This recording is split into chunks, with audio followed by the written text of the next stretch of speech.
Πρώτη εβδομάδα του έτους και τα πράγματα όπως δείχνουν φαίνεται ότι ο Ιανουάριος σίγουρα θα είναι ένας από τους κρισιμότερους μήνες στην ιστορία του ευρώ. Δεν ξέρω αν συμφωνείτε με αυτό. Σίγουρα αυτό είναι αλήθεια. Ήδη είδαμε ότι το ευρώ προς το τέλος της προηγούμενης χρονιάς έπεσε σημαντικά και έχουμε μπροστά μας πολλά θέματα ανοιχτά σχετικά με την κρίση στην Ευρωζώνη και με την Ελλάδα πιο συγκεκριμένα.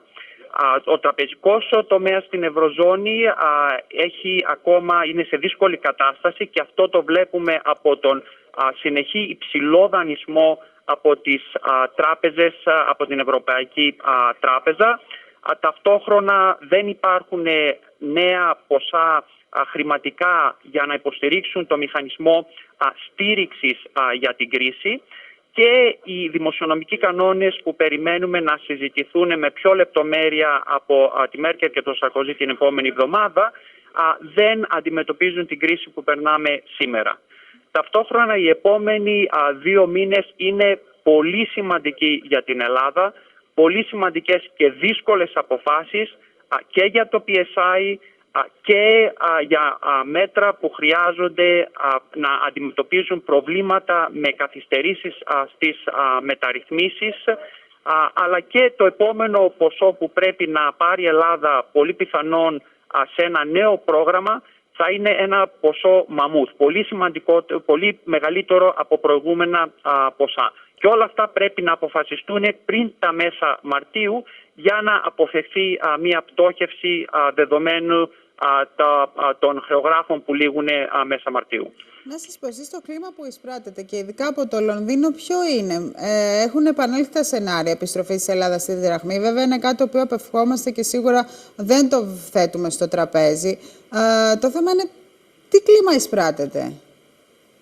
Αυτή τη στιγμή υπάρχει πολλή ανησυχία για την ευρωπαϊκή κρίση και θα έλεγα οι περισσότεροι είναι bearish αυτή τη στιγμή γιατί βλέπουν συνεχώς αρνητικά νέα, όχι μόνο από την Ελλάδα αλλά και από άλλες χώρες και αδυναμία να βρεθεί κάποια λύση. Για την Ελλάδα συγκεκριμένα σίγουρα συζητιέται πολύ το ρίσκο να αναγκαστεί η χώρα να βγει από το ευρώ, αλλά εμείς πιστεύουμε ότι αυτό παραμένει ένα σενάριο με πολύ μικρή πιθανότητα. Σίγουρα αν συνεχιστούν οι καθυστερήσεις στις μεταρρυθμίσεις και αν συνεχίσει η ρυθμή αύξησης του ΑΕΠ να είναι αρνητική, φτάνει ένα σημείο στο οποίο είναι πολύ δύσκολο για αυτό το πρόγραμμα να συνεχιστεί.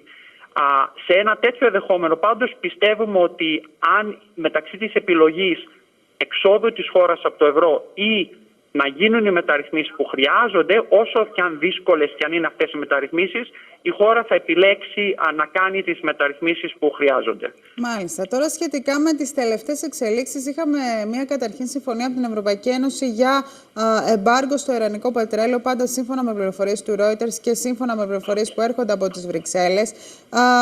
Πώς πιστεύετε ότι μπορεί αυτή η εξέλιξη να επηρεάσει και την Ελλάδα σίγουρα και την Ιταλία και την Ισπανία? Είναι πολύ σημαντικό. Κάτι που έχουμε αυτή τη στιγμή συγκριτικά με την πορεία της παγκόσμιας οικονομίας το 2008-2009 είναι ότι παρόλο που η παγκόσμια οικονομία έχει αδυνατήσει, η τιμή του πετρελαίου παραμένει πολύ υψηλή, κυρίως εξαιτίας της αστάθειας που έχουμε στη Μέση Ανατολή. Τώρα, συνήθως, δεδομένου ότι οι χώρες της Ευρωπαϊκής Περιφέρειας και η Ελλάδα εισάγουν αρκετές ποσότητες ενέργειας, αυτό έχει αρνητική επίδραση στις οικονομίες τους. Ταυτόχρονα, οι υψηλές τιμές πετρελαίου συνήθως είναι αρνητικές για το δολάριο, επειδή σχετικά με την Ευρώπη οι Ηνωμένες Πολιτείες της Αμερικής εισάγουν αναλογικά περισσότερο πετρέλαιο και αυτό το αποτέλεσμα είναι ότι είναι αρνητικό για την Ευρώπη γιατί κρατάει το ευρώ περισσότερο υψηλό από όσο θα έπρεπε.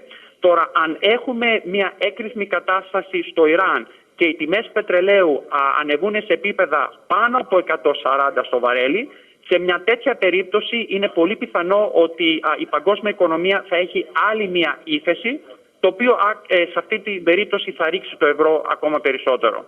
Μάλιστα. Τώρα ας περάσουμε στην Ευρώπη. Είδαμε χθες δημοπρασίες από Γερμανία, Πορτογαλία με μειωμένα επιτόκια. Σήμερα περιμένουμε από την Γαλλία να δούμε ποιο θα είναι το επιτόκιο δανεισμού και για την συγκεκριμένη χώρα. Πόσο κρίσιμα είναι τα πράγματα και για το σύνολο της Ευρώπης? Πώς τα βλέπετε εσείς? Σίγουρα αυτή τη στιγμή το κόστος δανεισμού έχει μειωθεί σχετικά με τα υψηλά επίπεδα που είχαμε δει τον Νοέμβριο, κυρίως στην περιφέρεια, αλλά η κατάσταση παραμένει κρίσιμη. Σε αυτά τα επίπεδα δανεισμού στην περιφέρεια αυξάνονται τα ρίσκα να υπάρχει ύφεση και ταυτόχρονα είναι πολύ πιθανό ότι αν η Ευρωπαϊκή Κεντρική Τράπεζα δεν συνεχίζει να αγοράζει το χρέος της περιφέρειας, το κόστος δανεισμού θα αυξηθεί. Όσον αφορά το κόστος δανεισμού στις χώρες της καρδιάς της Ευρώπης, όπως στη Γαλλία για παράδειγμα, αυτό πιστεύουμε ότι το μεγάλο ρίσκο είναι αν θα έχουμε υποβάθμιση της Γαλλίας, το οποίο είναι πολύ πιθανό στις αρχές αυτής της χρονιάς.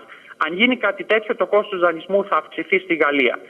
Ανησυχούμε κυρίως για τους μήνες Φεβρουάριο, Μάρτιο και Απρίλιο, γιατί είναι οι μήνες όπου οι δανειακές ανάγκες σε όλη την Ευρώπη, αλλά συγκεκριμένα στην περιφέρεια, αυξάνονται πάρα πολύ. Ο Ιανουάριος είναι σχετικά εύκολος μήνας.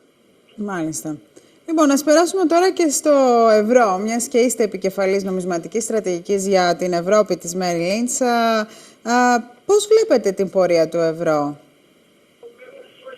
Πιστεύουμε ότι μέχρι τα τέλη του πρώτου τριμήνου μπορεί να πέσει παραπάνω. Η πρόβλεψή μας είναι 1,25 με το ρίσκο ότι μπορεί να πέσει ακόμα περισσότερο αν δεν βρεθεί κάποια λύση στην Ευρωζώνη ή αν η Ευρωπαϊκή Κεντρική Τράπεζα αναγκαστεί να παρέμβει τυπώνοντας σημαντικά ποσά χρήματος. Οπότε πιστεύουμε ότι 1,25 είναι ένα θετικό σενάριο, μπορεί να πέσει πολύ παρακάτω. Αν μέχρι τότε η Ελλάδα δεν καταφέρει να συμφωνήσει στην επόμενη δόση και σε ένα πρόγραμμα, τότε το ευρώ μπορεί να πέσει πολύ περισσότερο, γιατί θα έχουμε μια χρεοκοπία η οποία θα επηρεάσει και την υπόλοιπη περιοχή. Κάτι που έχουμε δει, αν οι τιμές του πετρελαίου αυξηθούν σημαντικότερα, ίσως το ευρώ να δυνατήσει πολύ περισσότερο σε σχέση με άλλα νομίσματα παρά σε σχέση με το δολάριο, γιατί οι αυξημένες τιμές πετρελαίου θα είναι αρνητικές και για το δολάριο. Μάλιστα. Άρα, μια πρόταση ενδεχομένως που θα μπορούσαμε να κάνουμε και στους τηλεθεατές θα ήταν ο Ιανουάριος ένας μήνας για να μετατρέψουν το ευρώ τους σε δολάρια. Θα έλεγα ναι. Και αν η αστάθεια στην Μέση Ανατολή συνεχιστεί, θα έλεγα Νορβηγία, Καναδάς θα είναι καλύτερες επενδύσεις σε σχέση με το ευρώ. Νορβηγία και Καναδάς. Μάλιστα. Λοιπόν, τώρα σχετικά με την επόμενη εβδομάδα, θα είναι μια εβδομάδα συναντήσεων. Αναμένεται να συναντηθεί η Άγγελα Μέρκελ με τον Νικόλα Σαρκοζή, αλλά θα έχει και συνάντηση την Τετάρτη και με τον Μάριο Μόντι η Άγγελα Μέρκελ. Τι περιμένουμε από αυτές τις συναντήσεις και τι περιμένουμε και από τη συνεδρία της Ευρωπαϊκής Κεντρικής Τράπεζας την άλλη εβδομάδα? Ναι, από τη συνάντηση Μέρκελ-Σαρκοζή περιμένουμε να συζητήσουν τις λεπτομέρειες από τους νέους δημοσιονομικούς κανόνες. Είχαν αποφασίσει ότι αυτά πρέπει να οριστικοποιηθούν μέχρι το Μάρτιο, οπότε αυτό θα είναι το αντικείμενο της συζήτησή τους. Πώς ακριβώς αυτοί οι κανόνες θα εφαρμοστούν και ποιο θα είναι ακριβώς το χρονοδιάγραμμα. Επαναλαμβάνω, αυτό μακροχρόνια βοηθάει στο να υπάρχει μια δημοσιονομική πειθαρχία στην Ευρωζώνη, αλλά δεν αντιμετωπίζει την κρίση του σήμερα. Όσον αφορά τη συνάντηση με τον Μόντι, αυτή είναι σημαντική συνάντηση. Το πλάνο αυτή τη στιγμή που υπάρχει στην Ευρώπη είναι να αγοράσουν χρόνο ώστε η Ιταλία να κάνει μεταρρυθμίσεις και να πείσει τις αγορές ότι μπορεί να τα καταφέρει μόνη της χωρίς να χρηματοδοτηθεί από την υπόλοιπη Ευρώπη. Οπότε οτιδήποτε μηνύματα βγουν από αυτή τη συνάντηση για μεταρρυθμίσεις στην Ιταλία και το χρονοδιάγραμμα αυτών των μεταρρυθμίσεων θα είναι αρκετά σημαντικό. Από την Ευρωπαϊκή Κεντρική Τράπεζα περιμένουν ότι θα συνεχίζουν να μειώνουν τα επιτόκια τους κατά 25 basis point περιμένουμε στην επόμενη συνάντηση και ίσως έχουν καινούριες ρυθμίσεις να ενισχύσουν τον τραπεζικό τομέα που από ό,τι βλέπουμε παραμένει υποπίεση. Μάλιστα. Οπότε περιμένουμε κάτι ενθαρρυντικό και από τη σκηνή της Ευρωπαϊκής Κεντρικής Τράπεζας, να δούμε τι θα γίνει και εκεί διαστόματος βέβαια του Μάριο Ντράγκη, τι θα αποφασιστεί και αν θα δώσει έτσι κάποιες ουσιαστικές